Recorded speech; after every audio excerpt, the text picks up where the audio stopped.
তো বাংলাদেশের প্রেক্ষাপটে যে জিনিসটা সেটা হচ্ছে আমাদের যে জুলাই গণ অভ্যুত্থানটা হইলো, এই জুলাই গণ অভ্যুত্থানটার ক্ষেত্রেও তো এই ইনকিলাব এই শব্দটা হচ্ছে আমাদেরকে শক্তি সাহস যোগাইছে। তো যার কারণে যেই এস্টাবলিশমেন্ট তার পুরনো বন্দোবস্তে ফিরে যাইতে চায়, তার কাছে তো ইনকিলাব শব্দটা একটা আতঙ্কের নাম, তার কাছে তো ইনকিলাব একটা ভয়ের নাম। যে মানুষ তার যে শিকড়, যেই শিকড়কে সে এতদিন ধরে ভুলিয়ে দেওয়ার একটা চেষ্টা করতে, সেই শিকড়ে মানুষ ফিরে যাচ্ছে, মানে তাইলে সে এত বছর ধরে আর কি করলো, তার এস্টাবলিশমেন্ট তো ভেঙে পড়ছে, তার যেই দীর্ঘদিনের যেই মানুষকে চেপে রাখার যে একটা মনোভাব, সেটা খান খান হয়ে যাচ্ছে। তো যার কারণে সে শুধুমাত্র শব্দের প্রতি বিদ্বেষ শেখে নয়,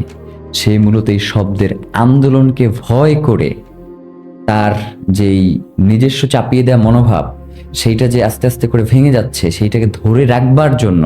সে মূলত এই শব্দগুলোতে ভয় পায়।